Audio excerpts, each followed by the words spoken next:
नमस्कार, आप देख रहे हैं आज तक। आपके साथ मैं हूं सईद अंसारी। रात के 10 बज रहे हैं। आप आज तक पर देख रहे हैं दस्तक। स्वागत है आपका, जहां आज आपको मुफ्त वाले राजनीति शास्त्र के विरुद्ध दस्तक देनी है। एक पुरानी कहावत है, मुफ्त का चंदन घिस मेरे नंदन। और साल 1972 में राजेश खन्ना मुमताज की फिल्म दुश्मन का एक गाना भी है, वादे पे तेरे मारा गया बंदा मैं सीधा साधा। ऐसे ही मुफ्त के वादों का मुफ्त काल अभी 5 राज्यों में चुनाव नजदीक आने के साथ बढ़ता जा रहा है। मुफ्त का चंदन घिसकर सत्ता का तलक लगाने में आम आदमी पार्टी सबसे आगे चल रही है। दिल्ली के मुख्यमंत्री अरविंद केजरीवाल ने पंजाब, गोवा, उत्तराखंड, यूपी में मुफ्त बिजली के बाद अब पंजाब में हर महिला को 1-1 हजार रुपए प्रति महीने के बाद 10-10 हजार रुपए देने का ऐलान किया है। ये 1 हजार रुपए हर महिला को दिया जाएगा। यानी मुफ्त के वादे के लिए जनता का ही करीब 940 करोड़ रुपए हर महीने जनता को ही देने का दांव चला गया है। आज मैं एक बहुत बड़ा ऐलान करने आया हूं। अगर एक परिवार में एक बेटी है, एक बहू है, एक सास है, तो तीनों के अकाउंट में 1000-1000 रुपए आएंगे। पंजाब में आम आदमी पार्टी की सरकार हर परिवार को 300 यूनिट तक बिजली मुफ्त देगी।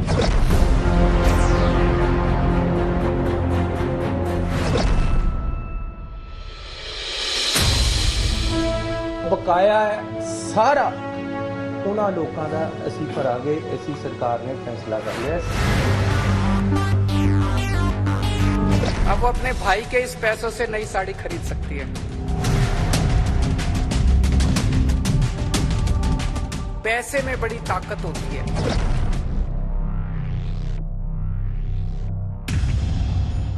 पैसे की ताकत ही तो है जो पंजाब की 94 लाख महिला मतदाताओं के खाते में सत्ता में आने पर हर महीने 1000 रुपए देने का वादा अरविंद केजरीवाल कर देते हैं।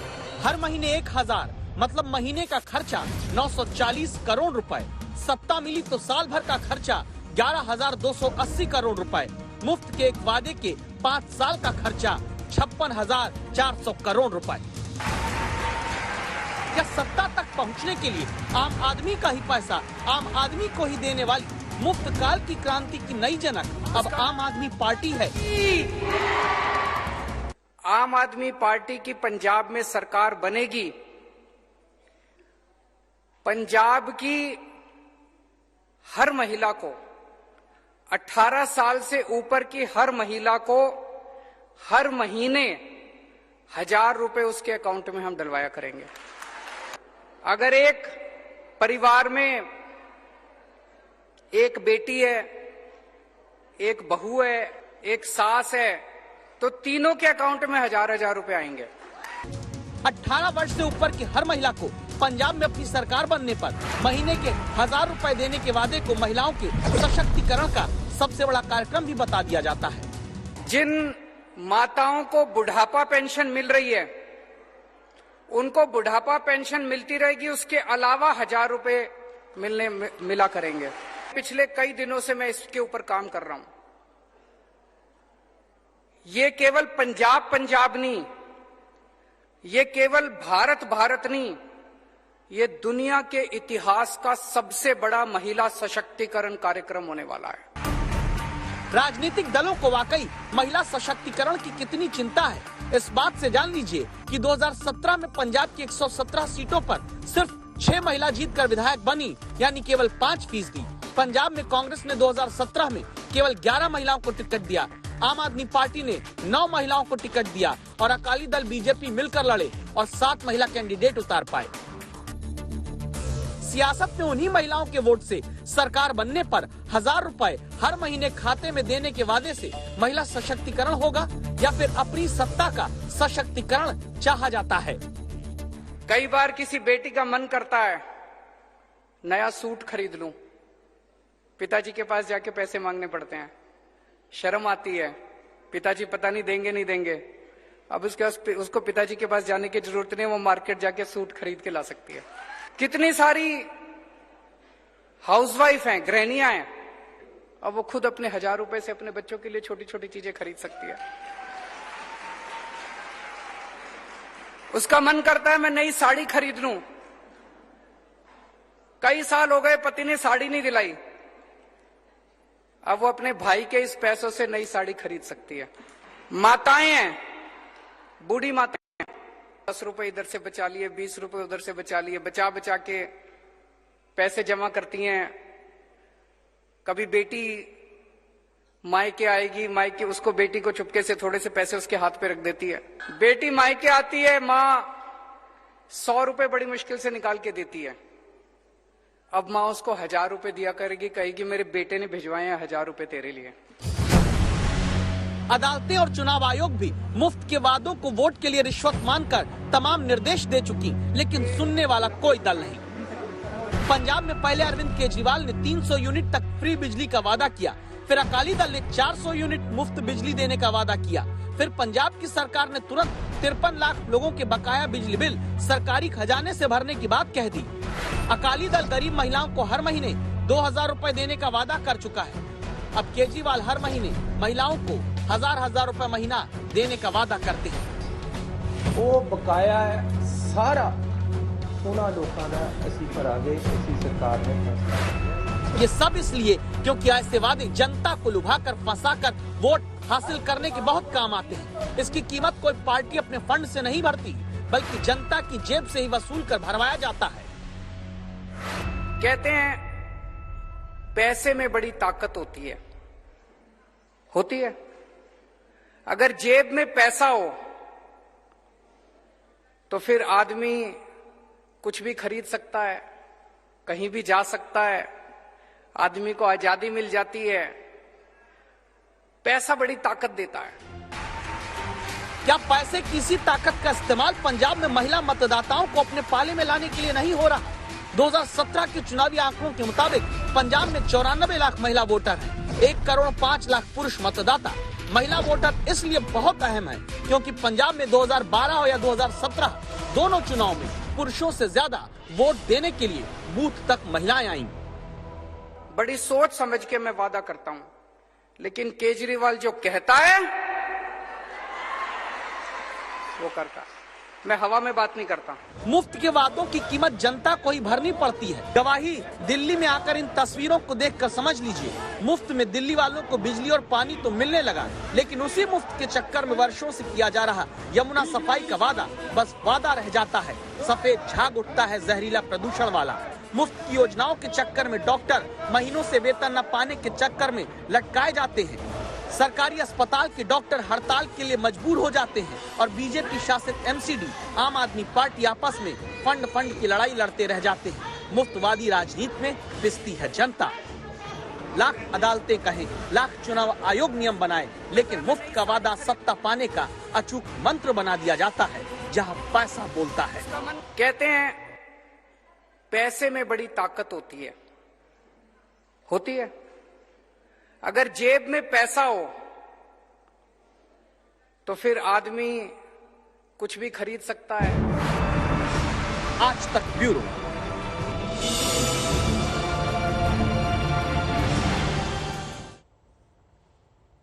आठ साल पहले सुप्रीम कोर्ट तक ये कह चुका है कि पार्टियों को चुनाव के दौरान अपने अपने घोषणा पत्रों में मुफ्त में रेवड़ियां बांटने का प्रलोभन मतदाताओं को नहीं देना चाहिए, लेकिन सुनता कौन है? अभी की सच्चाई आप जान लीजिए। गोवा में अरविंद केजरीवाल 300 यूनिट मुफ्त बिजली गोवा के लोगों को मुफ्त तीर्थ यात्रा करवाने का वादा कर रहे हैं। ये गोवा की बात है। उत्तर प्रदेश में कांग्रेस ने इंटर पास छात्राओं को फ्री स्मार्टफोन्स और ग्रेजुएट पास छात्राओं को फ्री इलेक्ट्रिक स्कूटी देने का वादा किया है। देखिए कांग्रेस का पहला यहां पर। इसके बाद यूपी में ही बीजेपी अपना वादा निभाते हुए छात्रों को मुफ्त में टैबलेट और स्मार्टफोन बांट रही है। बांटना शुरू कर दिया बीजेपी ने।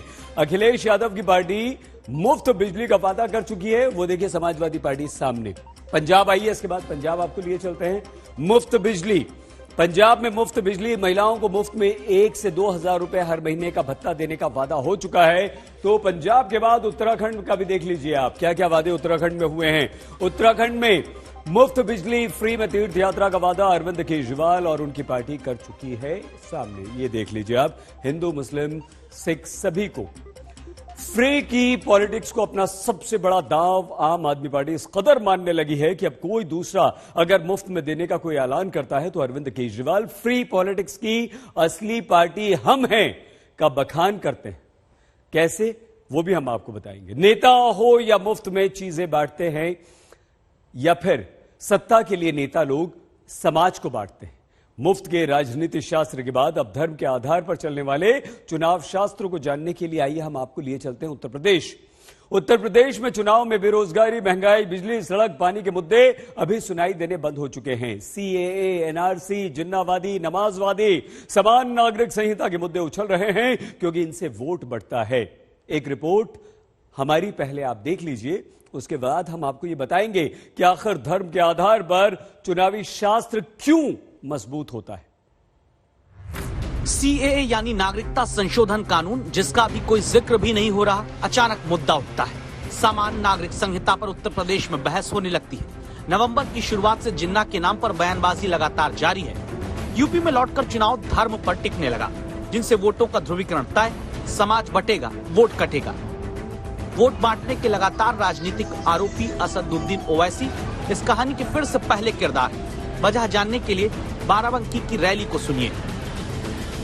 हम मुतालबा करते हैं कि सीएए कानून को भी वापस लिया जाए। हमसे मीडिया वाले पूछ रहे हैं कि अगर नहीं करे तो क्या करेंगे। अगर एनपीआर और एनआरसी का कानून बनाएंगे तो हम दोबारा रोड पे निकलेंगे, यहीं पर भी शाहीन बाग बनेगा इंशाअल्लाह ताला। याद रखना, सीएए यानी नागरिकता संशोधन कानून के खिलाफ दिल्ली के शाहीन बाग में 100 दिन तक आंदोलन चला था। उसी शाहीन बाग का जिक्र ओवैसी करते हैं। उत्तर प्रदेश में हर 10 में से 2 वोटर की ताकत रखने वाले मुस्लिमों को अपने साथ खींचने के मकसद से उत्तर प्रदेश की विधानसभा में 403 में से 143 सीट पर मुस्लिमों का असर है। 70 सीट पर मुस्लिम आबादी 20 से 30% के बीच है। 73 सीट ऐसी जहां मुसलमान 30% से ज्यादा। इसीलिए यूपी में शाहीन बाग बनाने की ओवैसी की चुनौती से जितने वोट मुस्लिमों के बटेंगे, दावा है उतने वोट समाजवादी पार्टी के घटेंगे। फायदा जानकार सीधे बीजेपी का बताते हैं। उनका चाचा है भाई, ये तो चाचा भतीजाओं की पार्टी है, अपना कह दे वो कर लेंगे। ओवैसी तो बीजेपी का चाचा है, उसे टीवी पे कहने की जरूरत ही नहीं, उनको कह देगा, मान लेंगे उसकी बात। ओवैसी का काम ही ये है बांटने का। उसकी अपनी एक दुकान है, अगर वो लकीर नहीं खींचेगा तो चलेगी कैसे।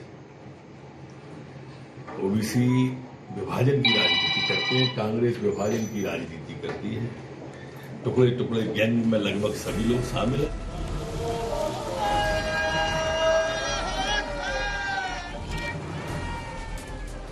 उत्तर प्रदेश के चुनाव में समान नागरिक संहिता की चर्चा भी होने लगती है। इसका जिक्र आया मुस्लिम पर्सनल लॉ बोर्ड की बैठक के बाद। कई फैसलों के साथ ये फिर से जोड़ा गया कि समान नागरिक संहिता गैर संवैधानिक है, इस पर कदम न बढ़ाया जाए। जिस तरीके से भारत की सरकार ने और हमारे वजीर आजम ने किसानों के हुकूक को मद्देनजर रखते हुए तीनों कृषि कानून को वापस लेने की घोषणा की है, हम इसका इस्तकबाल करते हैं। और हम वजीर आजम से ये गुजारिश करते हैं कि सीए और एनआरसी के नाम पर जो काला कानून पास किया गया है उसको भी कहीं न कहीं वापस लेने की ज़रूरत है, इसलिए कि ये कानून हमारे मुल्क के संविधान के खिलाफ है, दस्तूर के खिलाफ है। दरअसल हर मुद्दे में धर्म के आधार पर वोट के तुष्टीकरण का चश्मा पहनने वाली राजनीति के कारण आज भी यूनिफॉर्म सिविल कोड लागू नहीं हो पाया। नतीजा ये है कि मुस्लिम पर्सनल लॉ के तहत 4 शादियों तक की इजाजत है, जबकि हिंदू सहित अन्य धर्मों में 1 शादी का नियम। शादी की न्यूनतम उम्र क्या हो, इस पर भी धर्म के आधार पर बने अपने अपने अलग कानून जारी हैं। मुस्लिम पर्सनल लॉ में तलाक के बाद पति से गुजारा भत्ता संपत्ति का अधिकार नहीं है। तलाक के बाद मुस्लिम पुरुष तो तुरंत शादी कर सकता है, महिला को 4 महीने 10 दिन इंतजार करना होगा। ईसाई पर्सनल लॉ का अलग नियम कायदा, जहां शादीशुदा जोड़े को तलाक के लिए 2 साल तक अलग रहना जरूरी है। ईसाई पर्सनल लॉ में मां की संपत्ति पर लड़की का कोई अधिकार नहीं होता। कई बार अदालतें यूनिफॉर्म सिविल कोड को लागू करने की बातें सरकार से कह चुकी हैं। अब यूपी के चुनाव में इसकी चर्चा दोबारा छिड़ती है। हमने ये मुतालबा किया है, ये डिमांड की है कि किसी भी ग्रोह के, हिंदुस्तान के अंदर जितने भी लोग हैं, जितने भी तबके हैं, जितने भी समुदाय हैं, उनके जो राइट्स हैं उसमें हुकूमत को मुदाखलत नहीं करनी चाहिए, उसमें इंटरफेयर नहीं करना चाहिए। और जितने भी तबकात हैं, जितने भी ग्रोह हैं, जितने भी कल्चरल ग्रोह हैं, रिलीजियस ग्रोह हैं, उनके साथ नाइंसाफी नहीं होनी चाहिए। अनुच्छेद 44 इस बात का उपबंध करता है कि भारत की सरकार इस देश में समान नागरिक संहिता को लागू करने का काम करे। इस देश में सबके लिए एक तरह के, एक बराबर के कानून होने चाहिए, लेकिन all India Muslim personal law board को कुछ मसलों पर सरिया कानून चाहिए होता है। लेकिन जब दंडात्मक विधियों के बारे में कहा जाए तब उन्हें सरिया कानून नहीं चाहिए। जो सरिया कानून ये प्रावधान करता है कि चोरी किए जाने पर हाथ काट लिए जाएं, ऐसे मसलों पर अगर सरिया कानून की वकालत करते तो बेहतर होता।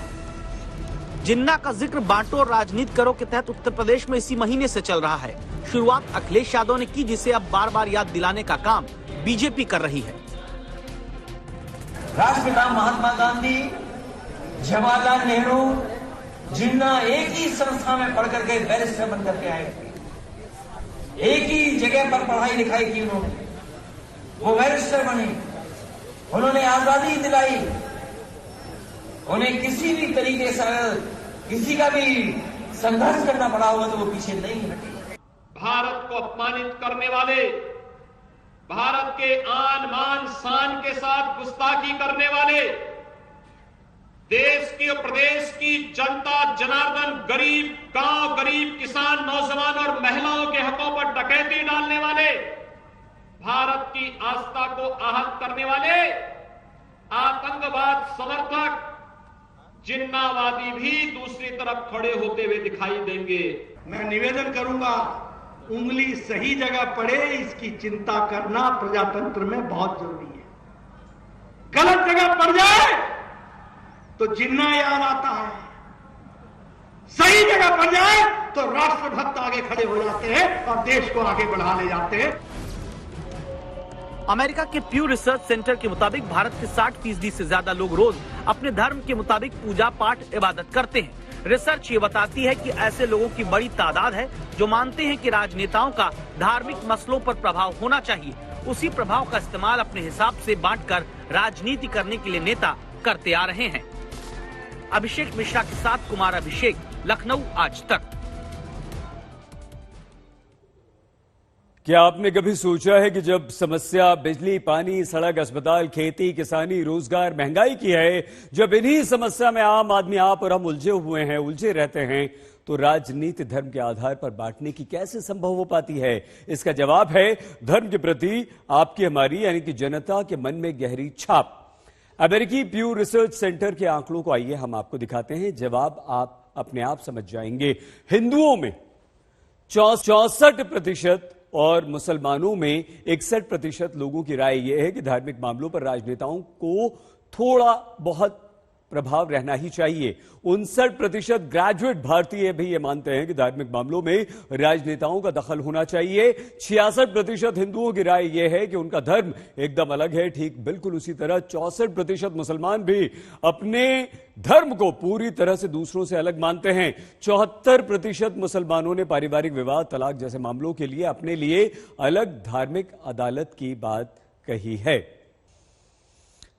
अपने अपने धर्म के प्रति ऐसे ही गंभीर झुकावों का इस्तेमाल धार्मिक भावनाओं को कभी उकसाकर, कभी बहलाकर राजनेता करते हैं और इसकी कीमत चुनाव के बाद आप और हम यानी कि आम आदमी चुकाता है।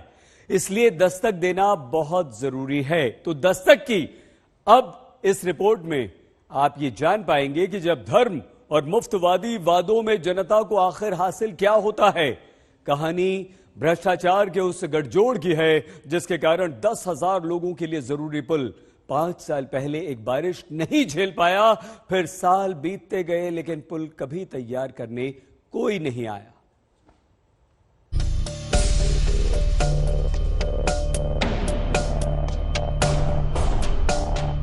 गाड़ी नहीं आने के कारण कोई मर भी जा रहे हैं।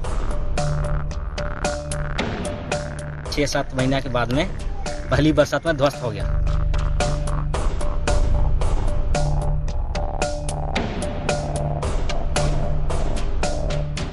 इसे सिर्फ टूटा हुआ पुल मत समझिएगा, इसे सिर्फ सीमेंट, ईंट, रेत, गिट्टी का ध्वस्त हो चुका ढांचा भी मत समझिए। ये सिर्फ एक टूटा हुआ पुल है ही नहीं, ये जनता के टूटे हुए भरोसे की तस्वीर है। ये आम आदमी के राजनेताओं के प्रति विश्वास के टुकड़े टुकड़े हैं। मुफ्त के वादों और धर्म जाति के नाम पर वोट लेने वाली चुनावी राजनीति से मिली सत्ता का सिला जनता के साथ यही है। जहां जनता के पैसे से जनता के लिए बना पुल ढह जाता है, भ्रष्टाचारी पैसा हजम कर जाते हैं और झांकने कोई नहीं आता। वर्षों बीत जाते हैं, टूटा हुआ पुल टूटा रह जाता है। अपनी जान बचाने की जिम्मेदारी जनता के ही कंधों पर टांग कर सिस्टम और सरकार सब भूल जाते हैं। ये कहानी झारखंड के गुमला जिले की। 25 गांवों को विकास के रास्ते से जोड़ने वाला ये पुल 5 साल पहले गिरा था। 5 साल जितना वक्त सरकार बदल देता, लेकिन जनता के पुल की किस्मत नहीं बदली। उम्मीदों की शरण देने वाला पुल मरण की हालत में छोड़ गया। कोई बार बीमार हो जाता है, उसमें ऐसा दिक्कत हो जाता है कि गाड़ी नहीं आने से कारण कोई मर भी जा रहे हैं। और पुल और रोड के चक्कर में हम लोग बड़े टापू के तरफ हम लोग माने बैसल हुए हैं। जनता टापू जैसे हालात में छोड़ दी गई।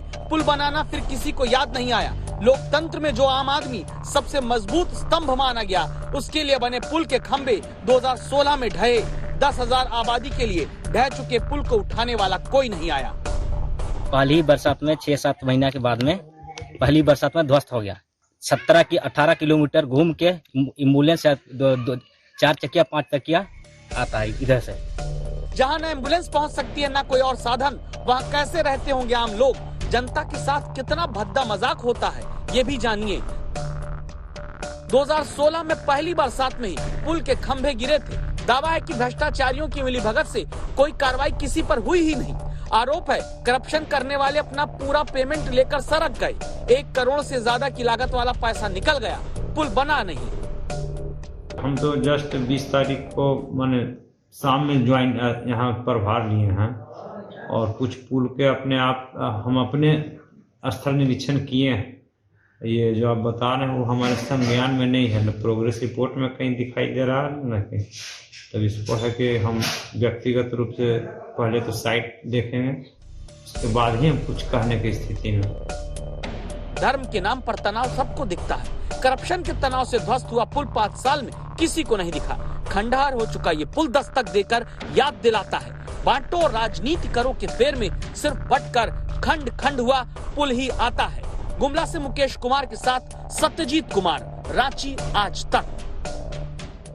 बालाकोट एयर स्ट्राइक के हीरो ग्रुप कैप्टन अभिनंदन को आज सम्मानित किया गया। अभिनंदन ने MiG-21 से F-16 को गिराकर सारी दुनिया में तहलका मचा दिया था। अमेरिका से मिले F-16 पर पाकिस्तान बहुत इतराया करता था और इसीलिए उसने बालाकोट एयर स्ट्राइक का बदला लेने के लिए 10 F-16 लड़ाकू विमानों को हमारे देश भारत पर हमले के लिए भेजा।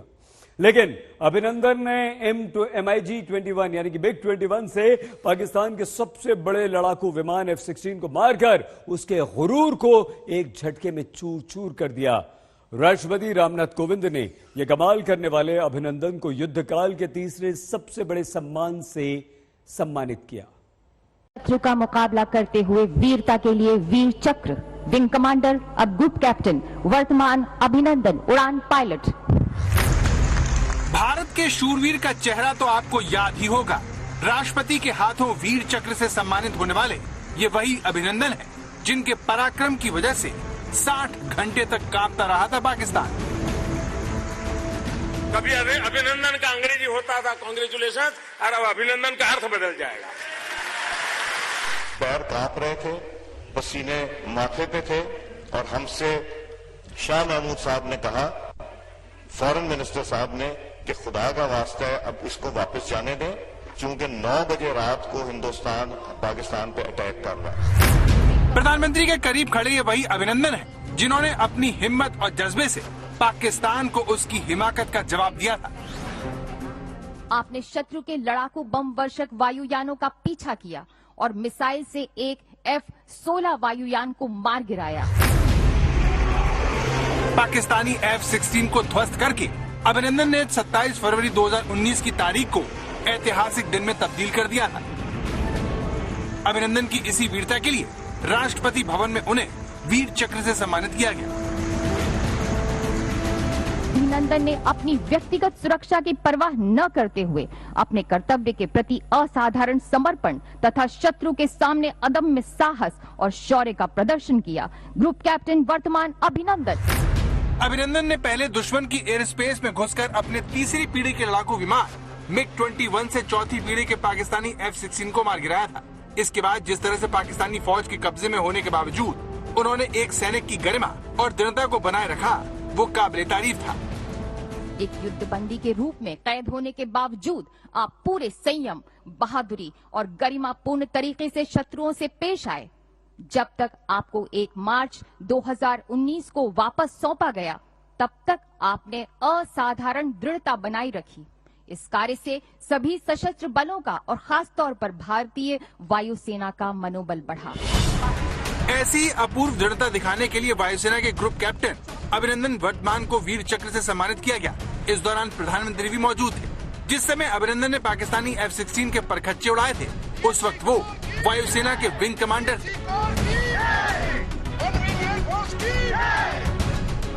14 फरवरी 2019 को कश्मीर के पुलवामा में CRPF के काफिले पर फिदायन हमला हुआ था। इसमें 40 जवान शहीद हुए थे। हमले की जिम्मेदारी पाकिस्तानी आतंकवादी संगठन जैश-ए-मोहम्मद ने ली थी। मैं देश को भरोसा दिलाना चाहता हूं, हमारे जवानों का बलिदान व्यर्थ नहीं जाएगा। हमारे लिए भारत की अखंडता और संप्रभुता सर्वोच्च है और इसकी रक्षा करने से हमें कोई भी रोक नहीं सकता।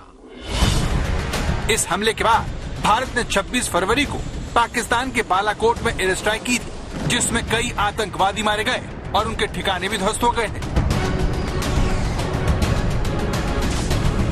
इससे बौखलाए पाकिस्तान ने अगले दिन यानी 27 फरवरी को कुछ F-16 विमानों को कश्मीर में भारत के सैन्य ठिकानों पर हमले के लिए भेजा था, जिसका भारत ने करारा जवाब दिया था। पाकिस्तानी विमानों ने भारतीय एयर स्पेस में घुसपैठ कर हमले की कोशिश की थी, लेकिन भारतीय वायुसेना की मुस्तैदी से उसके नापाक मंसूबे ध्वस्त हो गए। भारत के MiG-21 और मिराज लड़ाकू विमानों ने उन्हें खदेड़ दिया था। MiG-21 के पायलट अभिनंदन ने डॉग फाइट में पाकिस्तानी विमान को मार गिराया था। इस दौरान भारतीय विमान भी POK में जा गिरा था और पाकिस्तानी सैनिकों ने अभिनंदन को पकड़ लिया था। इसके बाद भारत ने कूटनीतिक तरीके से 1 मार्च को उन्हें छुड़ा लिया था। हिंदुस्तान का पायलट हमने पकड़ा हुआ है।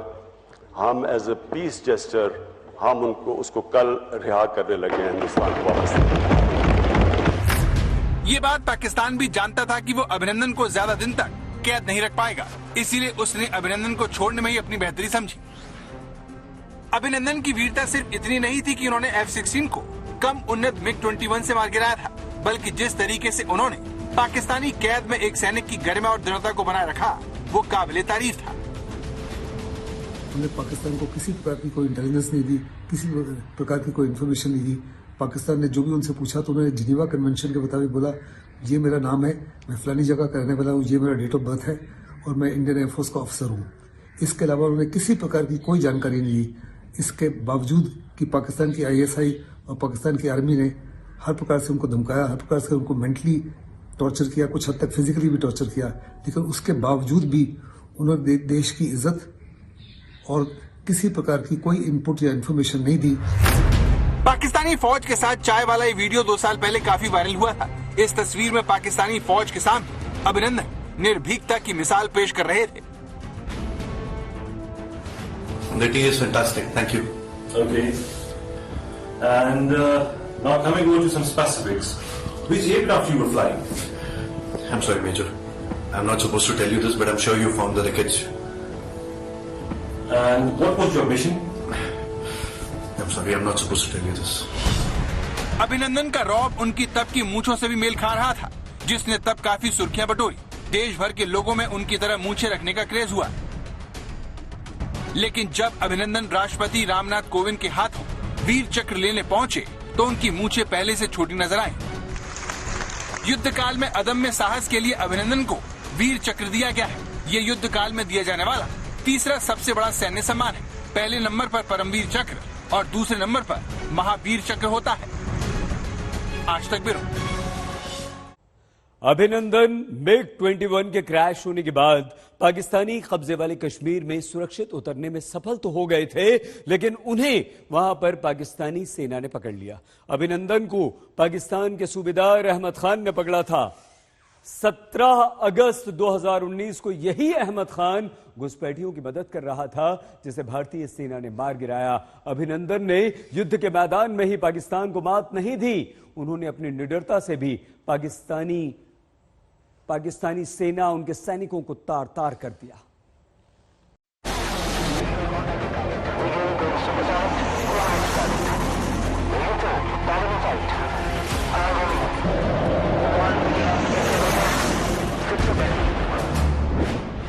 मार्च 2019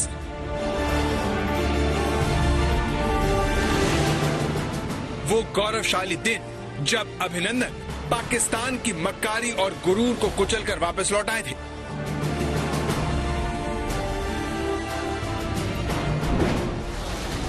अभिनंदन के भारत लौटने से चंद घंटों पहले बालाकोट एयर स्ट्राइक से पाकिस्तान कांप रहा था। पाकिस्तान की सेना अपमान की आग में जल रही थी। तब अभिनंदन पाकिस्तानी आर्मी के कब्जे में थे। जो पाकिस्तान भारतीय सैनिकों के साथ बर्बरता करने के लिए कुख्यात है, उसकी कैद में भी अभिनंदन ने न तो अपनी गर्दन झुकाई और न ही रौब को गम किया। हर हिंदुस्तानी सैनिक की तरह अभिनंदन के कंधे चौड़े और आवाज में आत्मविश्वास था। I hope you like the tea. The tea is fantastic. Thank you. Okay. And now coming over to some specifics. Which aircraft you were flying? I'm sorry, Major. I'm not supposed to tell you this, but I'm sure you found the wreckage. And what was your mission? I'm sorry, I'm not supposed to tell you this. अभिनंदन की ये तस्वीर उनकी वीरता और बालाकोट की air strike का विस्तार है। ये पाकिस्तान पर भारत की दोहरी जीत थी, जिसने इतिहास रच दिया। कभी अभिनंदन का अंग्रेजी होता था कांग्रेचुलेशन, और अब अभिनंदन का अर्थ बदल जाएगा। ग्रुप कैप्टन वर्तमान अभिनंदन। अभिनंदन नाम को नया अर्थ देने वाले इसी वीर को सम्मानित करने के लिए भारत ने अपने इस वीर सपूत को वीर चक्र से सम्मानित किया। वीरता की इस कहानी का आगाज 2 साल पहले 26 फरवरी 2019 को हुआ। बालाकोट एयर स्ट्राइक के बाद अगले ही दिन पाकिस्तान ने 10 लड़ाकू विमान भेजकर अपनी बौखलाहट निकालने की कोशिश की थी। 27 फरवरी 2019 को सुबह 9:52 पर भारतीय वायुसेना ने 10 F-16 लड़ाकू विमानों को डिटेक्ट किया। इन लड़ाकू विमानों ने पाकिस्तान के 3 एयरबेस से उड़ान भरी थी, जिसका जवाब देने के लिए 9:54 पर MiG-21 बाइसन, सुखोई MKI और मिराज 2000 को लगाया गया। भारतीय वायुसेना ने F-16 विमानों को वापस लौटने को कहा था, लेकिन पाकिस्तानी फाइटर पायलटों ने इस चेतावनी को नजरअंदाज कर दिया। भारतीय वायुसेना ने इसका मुंहतोड़ जवाब देते हुए 9 F-16 लड़ाकू विमानों को भारतीय सीमा से बाहर खदेड़ दिया, लेकिन एक F-16 भारतीय सीमा में ज्यादा अंदर तक आ चुका था और भारतीय सैन्य ठिकानों को निशाना बनाने की फिराक में था। तभी अभिनंदन एक्शन में आए और मिसाइल से F-16 को मार गिराया। आपने शत्रु के लड़ाकू बम वर्षक वायुयानों का पीछा किया और मिसाइल से एक F-16 वायुयान को मार गिराया। तथापि इस घनघोर युद्ध में शत्रु की एक BVR मिसाइल आपके वायुयान से टकरा गई और आपको शत्रु की सीमा में उतरने के लिए बाध्य होना पड़ा। एक युद्धबंदी के रूप में कैद होने के बावजूद आप पूरे संयम, बहादुरी और गरिमापूर्ण तरीके से शत्रुओं से पेश आए। जब तक आपको 1 मार्च 2019 को वापस सौंपा गया, तब तक आपने असाधारण दृढ़ता बनाई रखी। इस कार्य से सभी सशस्त्र बलों का और खास तौर पर भारतीय वायुसेना का मनोबल बढ़ा। हालांकि शौर्य को अंजाम देते हुए अभिनंदन का विमान दुर्घटनाग्रस्त हो गया। वो समय रहते विमान से कूदने में कामयाब तो रहे, लेकिन तब तक पाकिस्तानी सीमा में पहुंच चुके थे। मेरे इस तरफ वो विलेज है, होरान विलेज, एक छोटा सा लोकेलिटी है। ये लोकेलिटी तकरीबन 80 से 100 घरों की है। लोग यहाँ रहते हैं, आप देख सकते हैं पक्के मकान हैं। उसके पीछे जो पहाड़ है, वो पहाड़ के उस तरफ लाइन ऑफ कंट्रोल है। ये वही साइड है जहां से ये जहाज इस तरफ आए थे, पाकिस्तानी एयर स्पेस के अंदर आए थे इंडिया के मिग एयरप्लेन्स, जिनकी पाकिस्तानी जहाज़ों से लड़ाई हुई, डॉग फाइट हुई। और उसके बाद जब जहाज़ लैंड हुआ, जहाज़ एक और जगह जाके गिरा, विंग कमांडर अभिनंदन जहां आके उनका पैर लगा इंडियन साइड ऑफ कश्मीर पे, वो पाकिस्तान साइड ऑफ कश्मीर पे, वो ये जगह है। हम इस वक्त उस पहाड़ के ऊपर खड़े हैं जहां पे आप ये जगह देख सकते हैं। यहां पे आके विंग कमांडर अभिनंदन ने लैंड किया। इस वक्त अभिनंदन भले ही पाकिस्तानी कब्जे में थे, लेकिन उसके F-16 को मिट्टी में मिलाकर वो अपनी काबिलियत और वीरता का उदाहरण पेश कर चुके थे, क्योंकि MiG-21 बाइसन का अमेरिकी F-16 से कोई मुकाबला नहीं है। MiG-21 सोवियत रूस का बनाया हुआ लड़ाकू विमान है, जो 1970 के दशक का फाइटर प्लेन है, जबकि फाइटिंग फाल्कन और वाइपर नाम से मशहूर F-16 को अमेरिका ने बनाया है, और ये 1990 के दशक का विमान है। यानी दोनों ही विमानों में 30 साल से ज्यादा का अंतर है। MiG-21 में 1000 किलो तक के कई तरह के बम दुश्मन के इलाके पर बरसाए जा सकते हैं, जबकि F-16 हवा से हवा में मार करने वाली 6 मिसाइलों से लैस है, और ये परमाणु हथियार भी ले जाने में सक्षम है। MiG-21 की अधिकतम रफ्तार 2230 किलोमीटर प्रति घंटा है, तो F-16 की अधिकतम रफ्तार 2414 किलोमीटर प्रति घंटा है। इन दोनों ही विमानों में इसी अंतर के चलते दुनिया भर में अभिनंदन की जमकर तारीफ हुई। रशियन टुडे में रूसी जानकारों ने अभिनंदन की बहादुरी की सराहना करते हुए लिखा, ये कहना सही नहीं होगा कि MiG-21 ने F-16 को मार गिराया, बल्कि ये कहना सही होगा कि MiG-21 से F-16 को मार गिराने में ज्यादा अहम भूमिका MiG-21 में सवार पायलट की होगी। ग्रुप कैप्टन अभिनंदन MiG-21 बाइसन, जो कि तकरीबन F-16 के बनिस्बत 20 साल पुराना एक फाइटर एयरक्राफ्ट है, लेकिन उसके बावजूद उन्होंने F-16 को मार गिराया। चाहे यूनाइटेड स्टेट्स इसका खंडन करता हो, क्योंकि उन्हें भी लगता है कि ऐसे कैसे हो गया कि MiG-21 बाइसन जो इतना पुराना एयरक्राफ्ट है, उसने एक आधुनिक F-16 को मार गिराया। यही कारण है कि आज ग्रुप कैप्टन अभिनंदन को VRC से सम्मानित किया गया। अभिनंदन की इस कामयाबी ने दुनिया भर में भारतीय पायलटों की काबिलियत को सामने रख दिया, और भारत में ये चर्चा छेड़ दी कि अगर अभिनंदन के पास रफाल जैसा लड़ाकू विमान होता तो पाकिस्तान की क्या हालत होती। इन दिनों बहुत चर्चा चल रही है और एक स्वर उठ रहा है, राफेल की कमी आज देश ने महसूस की है। आज हिंदुस्तान एक स्वर में कह रहा है कि अगर हमारे पास आज राफेल होता तो शायद इससे भी नतीजा कुछ और होता। पाकिस्तान की मुश्किल यह है कि आज भारत के पास रफाल की ताकत भी है, और अभिनंदन जैसे वीर भी, जो मिलकर पाकिस्तान पर दोहरी ताकत से वार करने के लिए हर पल तैयार हैं। आज तक ब्यूरो।